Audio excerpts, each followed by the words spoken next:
ಶಿವಮೊಗ್ಗ ಜಿಲ್ಲೆಯಲ್ಲಿ ಬಿರುಗಾಳಿ ಮಳೆ ಆರ್ಭಟಿಸಿದೆ. ಭದ್ರಾವತಿ ತಾಲೂಕಿನಲ್ಲಿ ಮಳೆಗೆ ಸಾಕಷ್ಟು ಅವಾಂತರಗಳು ಸೃಷ್ಟಿಯಾಗಿದೆ. ಬಿರುಗಾಳಿ ಮಳೆಯಿಂದ ಮರಗಳು ರಸ್ತೆಗುರುಳಿದೆ. ಹೊಳೆಹೊನ್ನೂರು, ಅರಹತೋಳಲು ಗ್ರಾಮಗಳ ರಸ್ತೆ ಸಂಪರ್ಕ ಕಡಿತ ಆಗಿದೆ.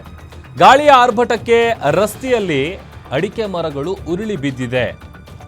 ಶಿವಮೊಗ್ಗ ಭಾಗದಲ್ಲಿ ವ್ಯಾಪಕವಾಗಿ ಬಿರುಗಾಳಿ ಸಹಿತ ಮಳೆಯಾಗಿರೋದು. ಮಳೆಯಿಂದಾಗಿ ಮರಗಳು ತರಾಶಾಹಿಯಾಗಿದೆ. ಇನ್ನು ಗಾಳಿ ಆರ್ಭಟಕ್ಕೆ ರಸ್ತೆಯಲ್ಲಿ ಅಡಿಕೆ ಮರಗಳೇನಿದೆ ಅದೆಲ್ಲವೂ ಕೂಡ ಕೆಳಗೆ ಬಿದ್ದಿದೆ. ಜೊತೆಗೆ ಹೊಳೆಹೊನ್ನೂರು, ಅರಹತೊಳಲು ಗ್ರಾಮಗಳ ರಸ್ತೆ ಸಂಪರ್ಕ ಏನಿದೆ ಅದು ಕೂಡ ಕಡಿತ ಆಗಿದೆ. ದೃಶ್ಯದಲ್ಲಿ ನೋಡ್ತಾ ಇದ್ದೀವಿ. ಪಕ್ಕದಲ್ಲೇ ತೋಟ ಇದೆಯಲ್ಲ, ಆ ತೋಟದಲ್ಲಿದ್ದಂತಹ ಅಡಿಕೆ ಮರಗಳೆಲ್ಲವೂ ಕೂಡ ನೆಲಕ್ಕೆ ಉರುಳಿ ಬಿದ್ದಿರೋದು. ಜೊತೆಗೆ ಹೇಳಿ ಕೇಳಿ ಈ ಭಾಗದಲ್ಲೆಲ್ಲ ಒಂದು ಊರಿಂದ ಮತ್ತೊಂದು ಊರಿಗೆ ಹೋಗಬೇಕು ಅಂತಂದರೆ ಇರೋದೇ ಒಂದು ರಸ್ತೆ ಇರುತ್ತೆ.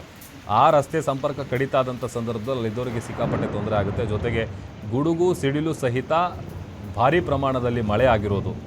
ಸಹಜವಾಗಿ ಮಳೆಯಿಂದಾಗಿ ಸಾಕಷ್ಟು ಅವಾಂತರಗಳು ಸೃಷ್ಟಿಯಾಗಿದೆ.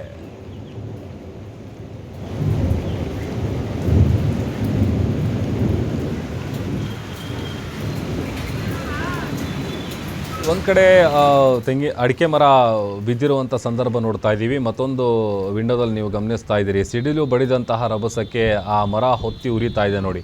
ನೀವು ಅಬ್ಸರ್ವ್ ಮಾಡಿದ್ರೆ ಗೊತ್ತಾಗುತ್ತೆ, ಆ ಕಿಡಿ ಕಾಣಿಸ್ತಾ ಇದೆ. ಆ ಮಟ್ಟಿಗೆ ವ್ಯಾಪಕವಾದಂಥ ಮಳೆ ಆಗ್ತಾ ಇರೋದು.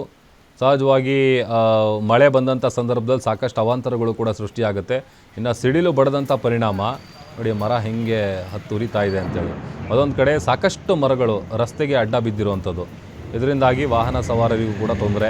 ಆಮೇಲೆ ಆ ಭಾಗದಲ್ಲಿ ಹೇಳಿ ಕೇಳಿ ಒಂದು ಹಳ್ಳಿಯಿಂದ ಮತ್ತೊಂದು ಹಳ್ಳಿಗೆ ಹೋಗ್ಬೇಕಂತಂದರೆ ಒಂದು ಸಣ್ಣದೊಂದು ದಾರಿ ಇರುತ್ತೆ, ಅದೇನೇ ಬ್ಲಾಕ್ ಆಯಿತು, ಅದರ ಸಂಪರ್ಕನೇ ಕಡಿತ ಆಯಿತು ಅಂತಂದರೆ ಆ ಭಾಗದ ನಿವಾಸಿಗಳಿಗೆ ಸಹಜವಾಗಿ ಕಷ್ಟ ಎದುರಾಗಿದೆ.